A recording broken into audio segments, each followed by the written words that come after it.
வணக்கம். இது தமிழங்கா நியூஸ் கொண்டு வரும் இலங்கையின் இன்றைய நாளுக்கான தலைப்புச் செய்திகள்.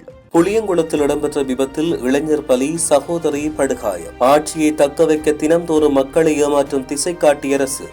சஜித் பகிரங்க குற்றச்சாட்டு. இலங்கையில் பிரபல தனியார் நிறுவனம் ஒன்றின் மிக பெரும் மோசடி. விசாரணையில் வெளியான திடுக்கிடும் தகவல்கள்.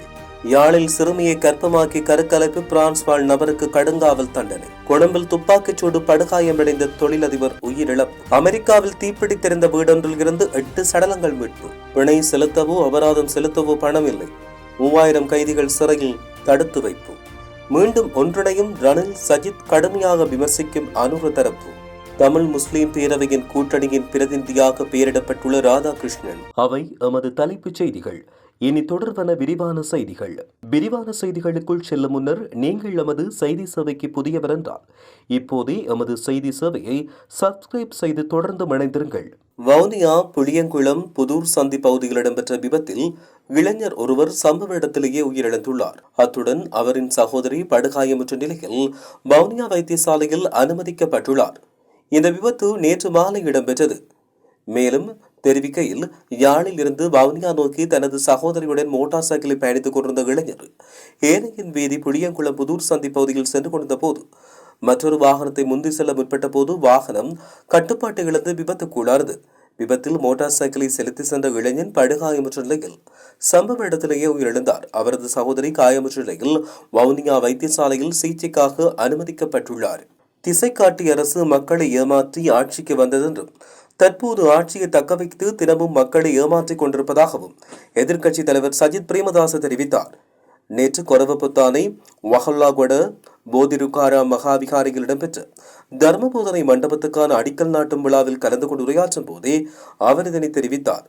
டிட்வா புயல் தாக்கத்தால் பாதிக்கப்பட்ட மக்களுக்கு உதவிகளை வழங்குவதாக கூறிவிட்டு அரசின் நிவாரணம் வழங்காமல் பாதிக்கப்பட்ட மக்களுடன் சமூக வலைதளங்களில் படங்கள் மற்றும் காணொலிகளை பதிவிடுவதில் மட்டுமே கவனம் செலுத்துவதாகவும் அவர் தெரிவித்தார். இலங்கையில் புகழ்பெற்ற தனியார் நிறுவனம் ஒன்று 700 மில்லியன் அமெரிக்க டாலர்களுக்கும் அதிகமான பணத்தை சட்டவிரோதமாக வெளிநாடுகளுக்கு அனுப்பிய பாரிய மோசடியில் ஈடுபட்டதாக தெரிய வருகிறது. பொருட்களை இறக்குமதி செய்வதாக கூறி இந்த பாரிய மோசடி நடவடிக்கையில் குறித்த நிறுவனம் ஈடுபட்டதாக குற்றப்புலனாய்வுத்துறை நீதிமன்றத்தில் தெரிவித்துள்ளது. பாரிய அளவிலான நிதி மோசடியினூடாக நாட்டின் 21 முன்னணி நிறுவனங்கள் பற்றிய தகவல்கள் வெளியாகியுள்ளதாகவும் அவற்றில் 6 நிறுவனங்களின் தொடர்பு ஏற்கனவே உறுதி செய்யப்பட்டுள்ளதாகவும் குற்றப்புலனாய்வுத்துறையினர் தெரிவித்துள்ளனர். கொழும்பு கோட்டை பகுதியில் உள்ள ஒரு நிதி நிறுவனத்தின் இயக்குநராக நடித்து இந்த மோசடியை வழிநடத்தியதாக தெரிவித்து பெஸ்லி முகமது என்ற சந்தேக நபர் ஒருவர் அண்மையில் கைது செய்யப்பட்டுள்ளதாக தெரிவிக்கப்பட்டுள்ளது. இந்த மோசடியில் ஈடுபட்ட 36 நிறுவனங்களின் வங்கி கணக்குகளை ஆய்வு செய்ததில் 10,000க்கும் மேற்பட்ட தடவைகளில் வெளிநாடுகளுக்கு பணம் அனுப்பப்பட்டிருந்தமையும் தெரிய வந்துள்ளது. யாழ்ப்பாணத்தில் 16 வயதுக்குட்பட்ட சிறுமியொருவரை பாலியல் வல்லுறவுக்குட்படுத்திய வழக்கில் குற்றவாளியாக காணப்பட்ட நபரொருவருக்கு 3 குற்றச்சாட்டுகளுக்கு தலா 10 ஆண்டுகள் வீதம் மொத்தம் 30 ஆண்டுகள் கடுங்காவல் தண்டனை விதித்து யாழ் மேல் நீதிமன்றம் தீர்ப்பளித்துள்ளது.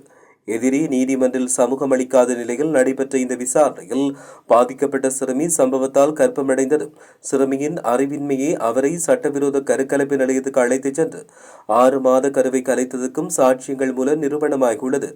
சிறுமியை திருமணம் செய்து கொள்வதாக வாக்குறுதி அளித்து பின்னர் ஏமாற்றிய சந்தேக நபர் தற்பொழுது பிரான்ஸ் நாட்டில் தலைவராக உள்ளதாகவும் அவருக்கு எதிராக திறந்த பிடியாணை பிறப்பித்த நீதிமன்றம் இதுகுறித்து பிரான்சில் உள்ள இலங்கை தூதரகம் மற்றும் குடிவரவு குடியகல்வு திணைக்களத்துக்கு உடனடியாக தெரியப்படுத்துமாறும் கட்டளையிட்டுள்ளதாக தெரிவிக்கப்பட்டுள்ளது. வெள்ளன்வில பகுதியில் நேற்றிரவு இடம்பெற்ற துப்பாக்கிச் சூட்டு சம்பவத்தில் காயமடைந்த நபர் ஒருவர் உயிரிழந்துள்ளார்.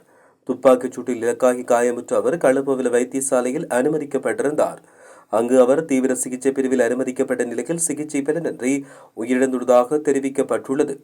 விடுமுறை விடுதியின் உரிமையாளரான 55 வயது நபர் ஒருவரை இந்த துப்பாக்கிச் சூட்டில் காயமடைந்து உயிரிழந்ததாக தெரிவிக்கப்பட்டுள்ளது. துப்பாக்கிச் சூடு இடம்பெற்ற போது காயமுற்ற நபர் தன்னுடைய விடுதிக்கு முன்னால் நின்று கொண்டதாகவும் தெரிவிக்கப்பட்டுள்ளது. அமெரிக்காவின் மெக்சிகன் மாநிலத்தில் தீப்பற்றி எரிந்து நாசமான வீடொன்றில் இருந்து 6 குழந்தைகள் உட்பட 8 பேரின் சடலங்கள் மீட்கப்பட்டுள்ளன. இந்த வீட்டில் தீ விபத்து ஏற்பட்டதாக கிடைத்த தகவலுக்கேற்ப சம்பவ இடத்துக்கு விரைந்த போலீசாரும் தீயணைப்பு படையினரும் மேற்கொண்ட சோதனையில் வீட்டினுள்ளே இருந்து இந்த சடலங்கள் மீட்கப்பட்டுள்ளன. மீட்கப்பட்ட சில சடலங்களில் துப்பாக்கிச் சூட்டு காயங்கள் காணப்படுவதாக அந்த நாட்டின் போலீசார் தெரிவித்துள்ளனர். இருப்பினும் இது கொலையா அல்லது தற்கொலையா என்பது தொடர்பில் தகவல்கள் இதுவரையில் வெளிப்படுத்தப்படவில்லை என்றும் தெரிவிக்கப்பட்டுள்ளது. பிணைப்பணம் செலுத்த முடியாமலும் விதிக்கப்பட்ட அபராத பணத்தை செலுத்த முடியாமலும் 3371 கைதிகள் பல ஆண்டுகளாக சிறையில் வீணாக தடுத்து வைக்கப்பட்டுள்ளதாக தேசிய கணக்காய்வு அலுவலகத்தின் அண்மை அறிக்கையில் தெரிவிக்கப்பட்டுள்ளது. சிறைச்சாலை அமைப்பில் நிலவும் அதிக நெரிசலுக்கு இந்த நிலைமையும் முக்கிய காரணம் என்று அந்த அறிக்கை சுட்டிக்காட்டுகிறது. சேகரிக்கப்பட்ட தகவலின்படி அபராதம் செலுத்த முடியாமல் 28 சிறைகளில் 1940 கைதிகள் உள்ளனர்.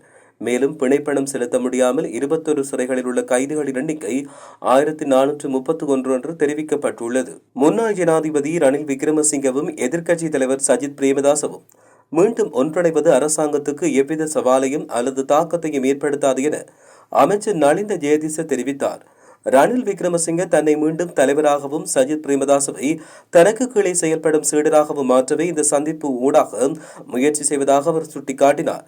களுவாஞ்சிக்குடி பிரதேசத்தில் நேற்று ஊடகங்களுக்கு கருத்து வெளியிட்ட பொழுதே அவர் இவ்வாறு தெரிவித்தார். முன்னர் இவர்கள் இருவரும் ஒன்றாக இருந்தபோது எதையும் சாதிக்க முடியாமல் பிரிந்து சென்ற நிலையில் தற்போது மீண்டும் இணைவதால் புதிதாக எதையும் செய்துவிட முடியாது. இதனை ஒரு சமமான கூட்டணிவாக பார்க்க முடியாது என்று அவர் குறிப்பிட்டுள்ளார். தமிழ் முஸ்லிம் பேரவையில் தமிழ் முற்போக்கு கூட்டணியின் சார்பில் நாடாளுமன்ற உறுப்பினர் வேலுச்சாமி ராதாகிருஷ்ணன் இடம்பெறுவார் என்று தமிழ் முற்போக்கு கூட்டணியின் தலைவர் மனோ கணேசன் தெரிவித்தார். நேற்று நடைபெற்ற தமிழ் முற்போக்கு கூட்டணியின் தலைமைக்குழு கூட்டத்தின் போதே அவர் இந்த விடயத்தை குறிப்பிட்டார்.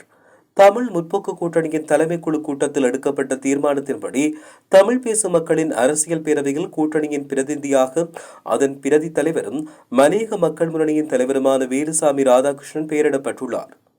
மேலும் தமிழ் முற்போக்கு கூட்டணியின் அரசியல் குழு உறுப்பினரான பரத் அருள்சாமியும் இந்த பேரவையில் கூட்டணியை பிரதிநிதித்துவப்படுத்துவதோடு ராதாகிருஷ்ணன் எம்பிக்கு துணையாக செயற்படுவார் என்றும் கூட்டணியின் தலைவர் மனோ கணேசன் விடுத்துள்ள செய்திக்குறிப்பில் தெரிவிக்கப்பட்டுள்ளது. இலங்கையில் புகழ்பெற்ற தனியார் நிறுவனம் ஒன்று 700 மில்லியன் அமெரிக்க டாலர்களுக்கும் அதிகமான பணத்தை சட்டவிரோதமாக வெளிநாடுகளுக்கு அனுப்பிய பாரிய மோசடியில் ஈடுபட்டதாக தெரிய வருகிறது. பொருட்களை இறக்குமதி செய்வதாக கூறி இந்த பாரிய மோசடி நடவடிக்கையில் குறித்த நிறுவனம் ஈடுபட்டதாக குற்றப்புலனாய்வுத்துறை நீதிமன்றத்தில் தெரிவித்துள்ளது. பாரியளவிலான நிதி மோசடியினூடாக நாட்டின் 21 முன்னணி நிறுவனங்கள் பற்றிய தகவல்கள் வெளியாகியுள்ளதாகவும் அவற்றில் 6 நிறுவனங்களின் தொடர்பு ஏற்கனவே உறுதி செய்யப்பட்டுள்ளதாகவும் குற்றப்புலனாய்வுத்துறையினர் தெரிவித்துள்ளனர். கொழும்பு கோட்டை பகுதியில் உள்ள ஒரு நிதி நிறுவனத்தின் இயக்குநராக நடித்து இந்த மோசடியை வழிநடத்தியதாக தெரிவித்து பெஸ்லி முகமது என்ற சந்தேக நபர் ஒருவர் அண்மையில் கைது செய்யப்பட்டுள்ளதாக தெரிவிக்கப்பட்டுள்ளது. இந்த மோசடியில் ஈடுபட்ட 36 நிறுவனங்களின் வங்கிக் கணக்குகளை ஆய்வு செய்ததில் 10,000க்கும் மேற்பட்ட தடவைகளில் வெளிநாடுகளுக்கு பணம் அனுப்பப்பட்டிருந்தமையும் தெரிய வந்துள்ளது. அமெரிக்காவின் மெக்சிகன் மாநிலத்தில் தீப்பற்றி எரிந்து நாசமான வீடொன்றில் இருந்து 6 குழந்தைகள் உட்பட 8 பேரின் சடலங்கள் மீட்கப்பட்டுள்ளன. இந்த வீட்டில் தீ விபத்து ஏற்பட்டதாக கிடைத்த தகவலுக்கேற்ப சம்பவ இடத்துக்கு விரைந்த போலீசாரும் தீயணைப்பு படையினரும் மேற்கொண்ட சோதனையில் வீட்டினுள்ளே இருந்து இந்த சடலங்கள் மீட்கப்பட்டுள்ளன. மீட்கப்பட்ட சில சடலங்களில் துப்பாக்கிச் சூட்டு காயங்கள் காணப்படுவதாக அந்த நாட்டின் போலீசார் தெரிவித்துள்ளனர். இருப்பினும் இது கொலையா அல்லது தற்கொலையா என்பது தொடர்பில் தகவல்கள் இதுவரையில் வெளிப்படுத்தப்படவில்லை என்றும் தெரிவிக்கப்பட்டுள்ளது. பிணைப்பணம் செலுத்த முடியாமலும் விதிக்கப்பட்ட அபராத பணத்தை செலுத்த முடியாமலும் 3371 கைதிகள் பல ஆண்டுகளாக சிறையில் வீணாக தடுத்து வைக்கப்பட்டுள்ளதாக தேசிய கணக்காய்வு அலுவலகத்தின் அண்மை அறிக்கையில் தெரிவிக்கப்பட்டுள்ளது. சிறைச்சாலை அமைப்பில் நிலவும் அதிக நெரிசலுக்கு இந்த நிலைமையும் முக்கிய காரணம் என்று அந்த அறிக்கை சுட்டிக்காட்டுகிறது. சேகரிக்கப்பட்ட தகவலின்படி அபராதம் செலுத்த முடியாமல் 28 சிறைகளில் 1940 கைதிகள் உள்ளனர். மேலும் பிணைப்பணம் செலுத்த முடியாமல் 21 சிறைகளில் உள்ள கைதிகளின் எண்ணிக்கை 1431 என்று தெரிவிக்கப்பட்டுள்ளது. யாழ்ப்பாணத்தில் 16 வயதுக்குட்பட்ட சிறுமியொருவரை பாலியல் வல்லுறவுக்குட்படுத்திய வழக்கில் குற்றவாளியாக காணப்பட்ட நபரொருவருக்கு 3 குற்றச்சாட்டுகளுக்கு தலா 10 ஆண்டுகள் வீதம் மொத்தம் 30 ஆண்டுகள் கடுங்காவல் தண்டனை விதித்து யாழ் மேல் நீதிமன்றம் தீர்ப்பளித்துள்ளது. எதிரி நீதிமன்றில் சமூகம் அளிக்காத நிலையில் நடைபெற்ற இந்த விசாரணையில் பாதிக்கப்பட்ட சிறுமி சம்பவத்தால் கர்ப்பமடைந்தது. சிறுமியின் அறிவின்மையே அவரை சட்டவிரோத கருக்கலைப்பு நிலையத்துக்கு அழைத்துச் சென்று 6 மாத கருவை கலைத்ததற்கும் சாட்சியங்கள் மூலம் நிரூபணமாகியுள்ளது. சிறுமியை திருமணம் செய்து கொள்வதாக வாக்குறுதி அளித்து பின்னர் ஏமாற்றிய சந்தேக நபர் தற்பொழுது பிரான்ஸ் நாட்டில் தலைமறைவாக உள்ளதாகவும் அவருக்கு எதிராக திறந்த பிடியாணை பிறப்பித்த நீதிமன்றம் இதுகுறித்து பிரான்சில் உள்ள இலங்கை தூதரகம் மற்றும் குடிவரவு குடியகல்வு திணைக்களத்துக்கு உடனடியாக தெரியப்படுத்துமாறும் கட்டளையிட்டுள்ளதாக தெரிவிக்கப்பட்டுள்ளது. இன்றைய தலைப்புச் செய்திகள் நிறைவடைகின்றன. மீண்டும் அடுத்த பிரதான செய்திகள் வாயிலாக சந்திப்போம். வணக்கம்.